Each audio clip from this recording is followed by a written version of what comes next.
Hello, and we're back with the 30 Days of Photoshop Mastery.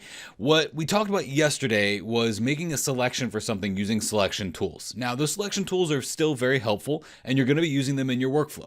But today, we're going to be talking about something called select and mask, select subject, and remove background, which are three ways that we can make a very quick and very simple selection of our subject, whatever subject that might be, and it's really quick, really simple, really easy, and we have a way that we can refine it really well. So let's take this image. We're going to use both of our example images that we've used in the past in this one, the portrait and the picture of Yosemite, because it's a great one for working on selections. So let's do what we did with the last one. So we're going to grab our quick selection tool, and with our quick selection tool, make a slightly larger brush, so it's about this big, and just go over the top of these beautiful granite cliffs here. Now, remember what we did in yesterday's lesson? We went back and we zoomed in really close by pressing Control and Spacebar, and then we made our brush smaller and pressed Alt or Option to get rid of the things that we accidentally selected too much of. Right? And you're probably thinking to yourself, Blake, there's got to be a better way to do this. And there is. I wanted you to learn these hotkeys of Alt and Option to take stuff away and Shift to select more. So when you're in this tool, or any of the selection tools for that matter, you're going to see something here called Select and Mask. Press the Select and Mask button on this. Now, Select and Mask is going to pop you into a whole different editing mode. Okay, it's going to make all the other stuff in Photoshop kind of go away a little bit, and it's going to leave you with this. So what we need to do here is kind of just take a little tour through this so that we can see what it is that we're doing here. So what I'm going to do is first start off by going over this area right here. In the view mode right now, this is set to black on white, meaning the thing that we selected is going to be in white and everything else is going to be in black. There's also this one called onion skin, which is actually pretty cool because it makes the background kind of go away a little bit, the things that's not being selected, and only the things that are being selected are visible now up here in full visibility, full transparency. We can reduce that transparency as we see fit to get a better look for the mask that we're making. I really like the onion skin view, and I also like the overlay view. You can also get the marching ants view, but that doesn't really help us out much. The on black view can be pretty good because we have our transparency here that can show us what that mask is that we're selecting on black.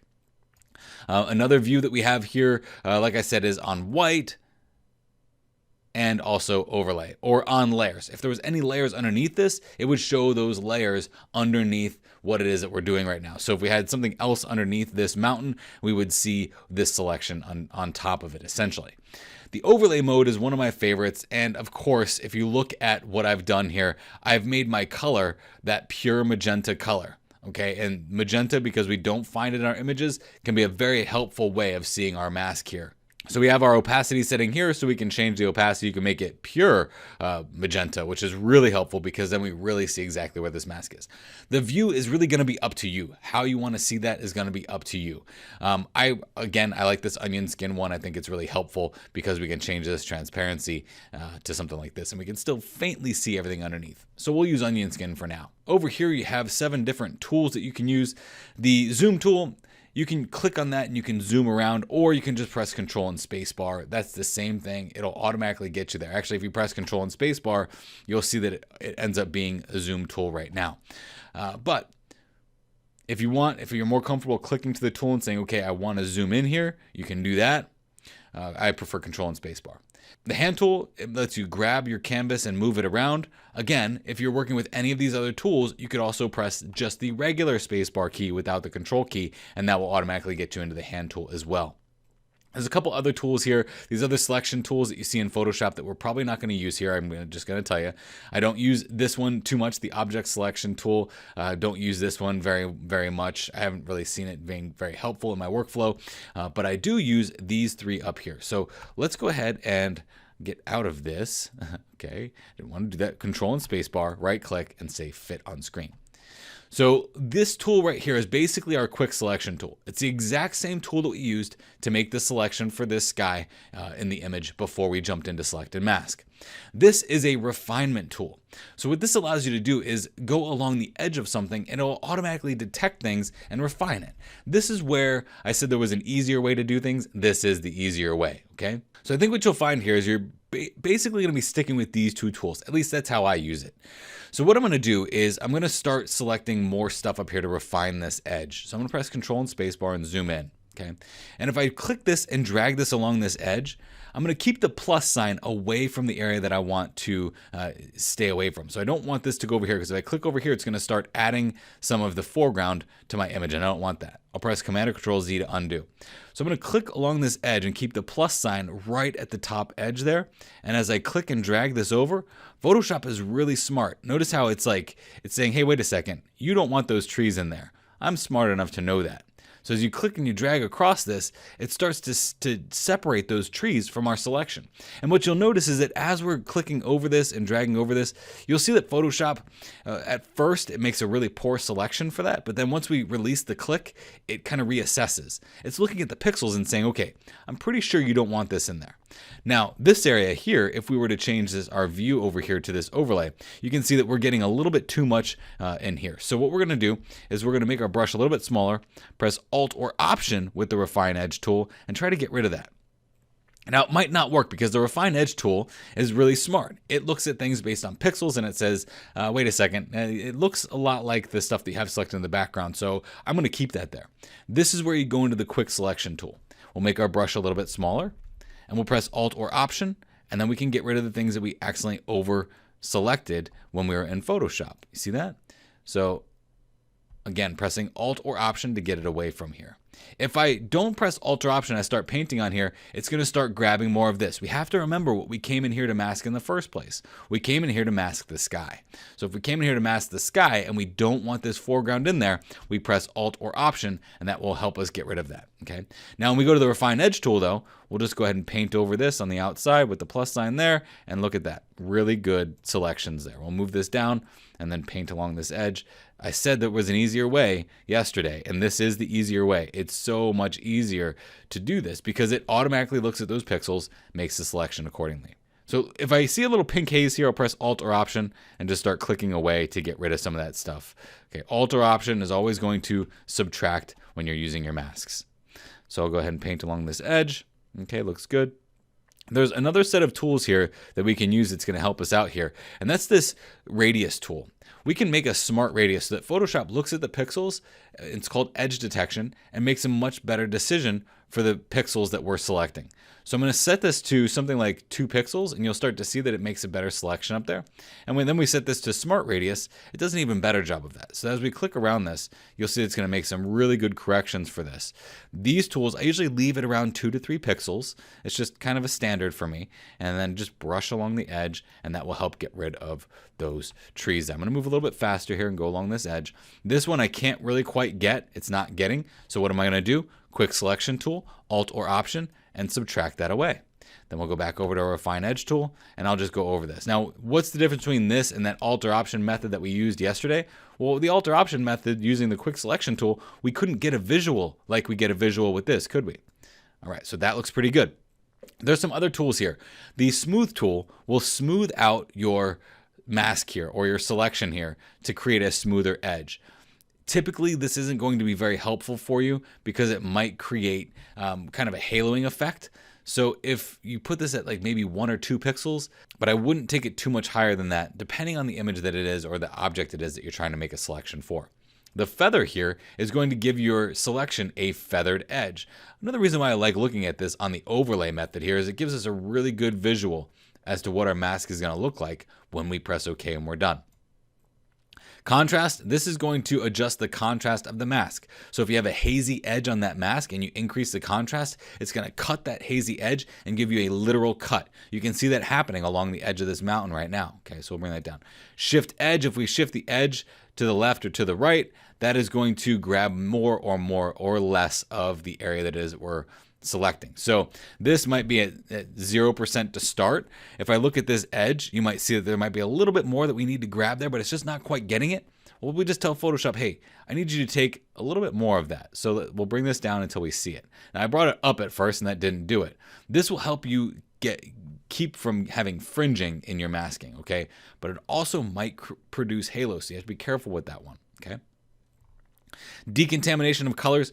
This is really helpful when you are using a green screen and you want to decontaminate the colors that are along the edge of an arm or something. Typically won't use it too much unless you're using a green screen.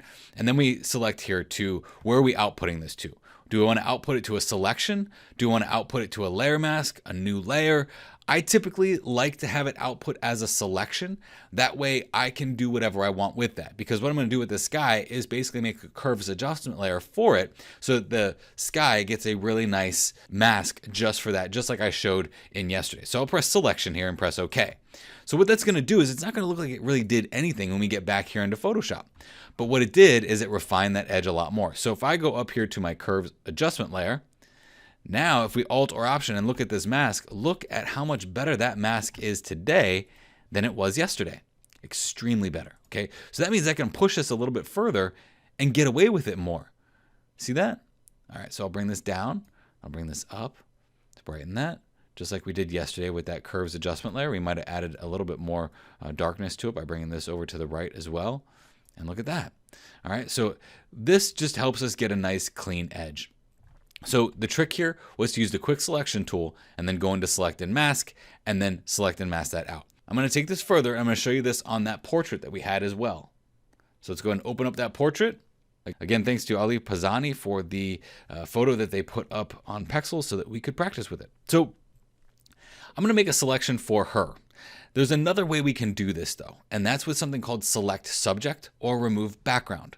So if you're in the properties tab, remember as we set up our workspace, I told you to put properties here. If you don't have the properties there, go to window and then click properties, okay? So make sure this properties tab is here. This will not work if you have a locked layer mask because a locked background won't let you edit the background because of the lock settings, right? So we'll undo this lock by just clicking on it. That'll unlock it. And then when we unlock it, you'll see in the properties pane, we have remove background and select subject. So remove background is basically what it's going to try to do is just knock out that background for us in one click. Okay. So that way I don't have to come up here to the quick selection tool, make a selection for the background. I don't have to do that. I'm just going to say remove background. Photoshop is going to start thinking. And as it starts thinking, it's like, boom, there you go. I removed the background for you. It looks perfect, doesn't it? Well, not necessarily, okay? And when we do that, when we hit that and we knock that background out like that, it's not smart enough to see all the refinements that we might need to do with the select and mask. Another way that we can do this though, is we can come down here, we'll delete this for now, and we'll say select subject.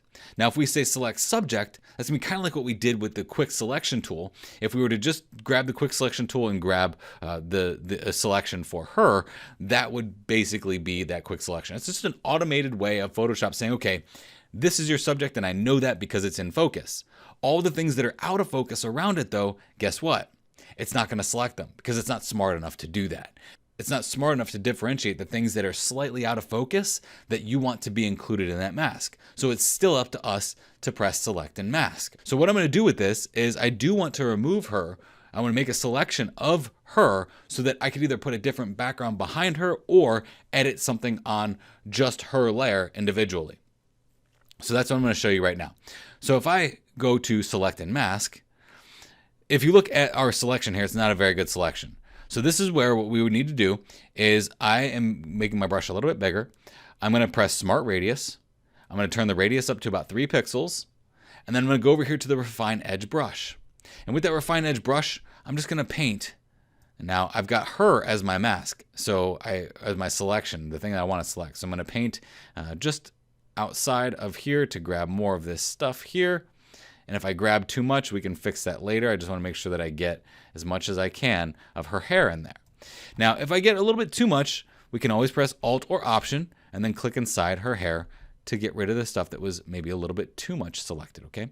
So again, we'll just, by the nature of it, just go along the edge of her hair here and grab more of her hair and along those facial features there.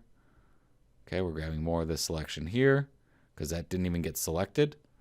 So we're just helping Photoshop out. We're like, okay, I realize that I asked you to do something very difficult. These types of things weren't here in the past. So Photoshop is doing something very difficult right now. It's giving you a selection of hair very intricately just by clicking with a Refine Edge brush along all of the hair that we see here. That'll go along her sweater here as well.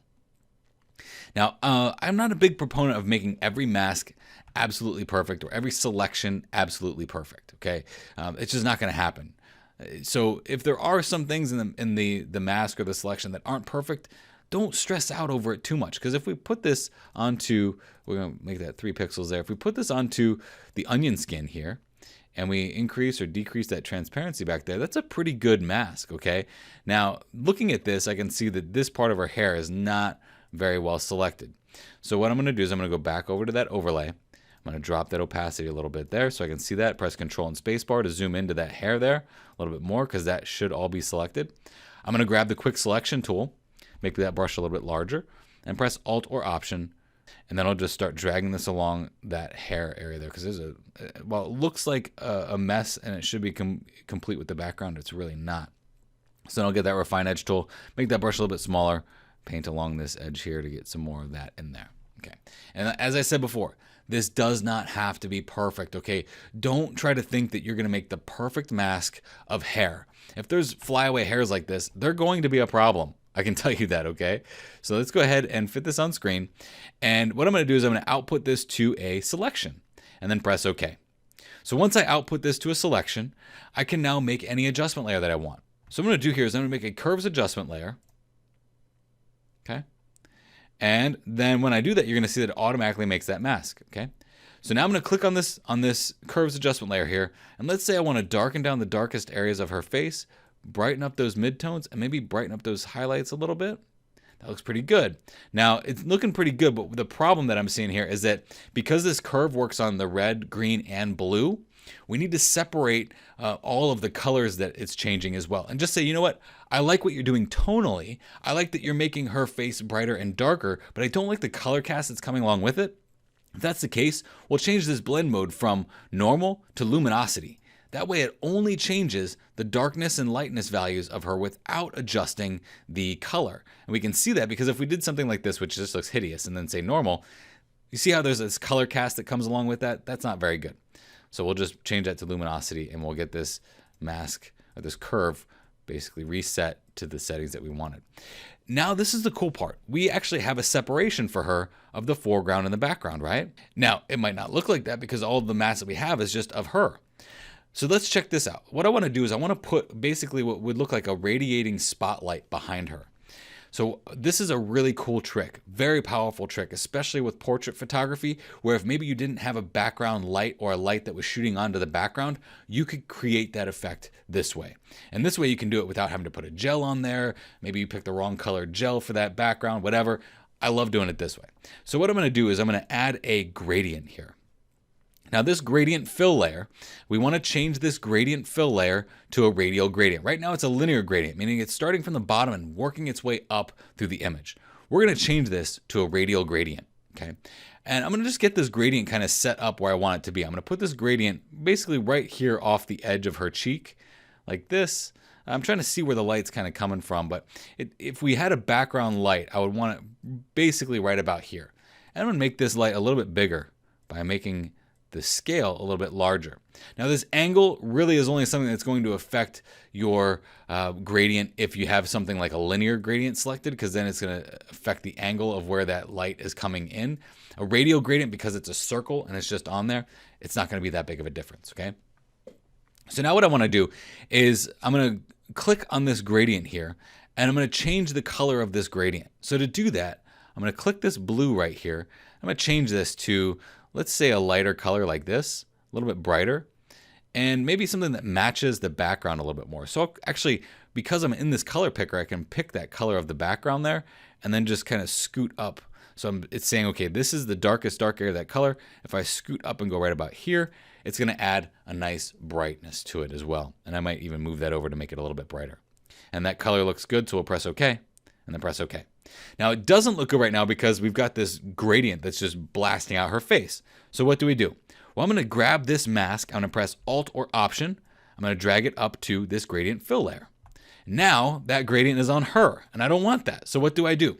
Well, if you look at the properties of this mask, I can press this invert button and that's going to invert the mask. So if I press invert, it's going to magically just shift. Well, what's happening here? Here, the curve is affecting anything that is white. And that's why we get that effect on her face. Here, that gradient is going to affect anything that's white. Anything that's black is going to get blocked out. So we just blocked out that highlight that we made there. Now, of course, this highlight doesn't look that great right now, so what do we need to do? Well, let's assess some of the tools that we've learned. We've learned things like changing the blend mode. If we change the blend mode to overlay or soft light, look at how beautiful that can be. It's very subtle, very subtle. We can change the opacity here to drop that opacity a little bit more, or if we say, hey, you know what? I want to go with a different color. Now that I've got this set up, I've got it set up with the soft light, maybe we want to make that a little bit bigger. So we'll double click this gradient here, and we can make the scale a little bit larger.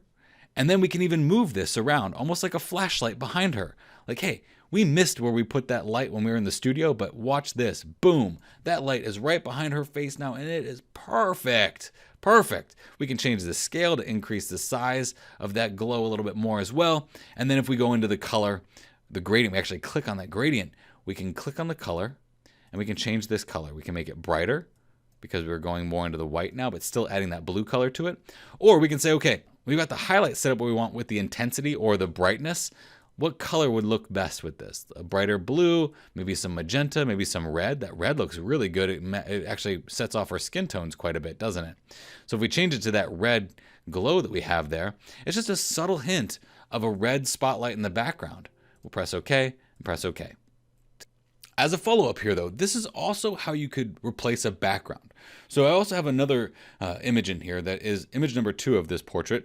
We can take this layer, which is basically just a bunch of clouds, cloud background, and we can drag this layer. We opened it up, so we can get the move tool, click on this layer, drag this over to this layer, and press and hold shift while you do it so that it aligns it from the center. So we'll grab this, move it over, press and hold shift, align from the center. How do we get rid of that background? So in this situation, what we would do is we'd take this mask that we made for that gradient fill, press Alt or Option, move it up to this layer, and bam, she's on a completely different background. Now that background might not be perfect for this image, but that's how you would replace a background of a photo. For these two images to blend pretty well, we might need to do some more refinement to that, but that's how you take the mask that you used for the foreground image and replace the background completely. Here we're using the background to our advantage. Because it's a beautiful background, we just added a little bright light behind her. And it blends so well because we didn't take the intensity too far. It works out really well.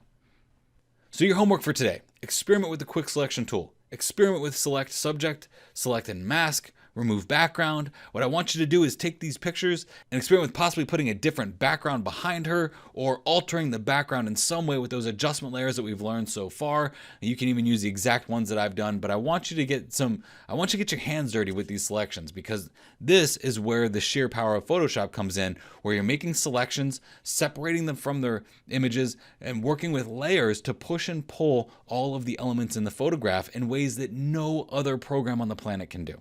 In tomorrow's lesson, we're going to talk about an awesome tool to make selections as well that's been in Photoshop forever, but it's often overlooked.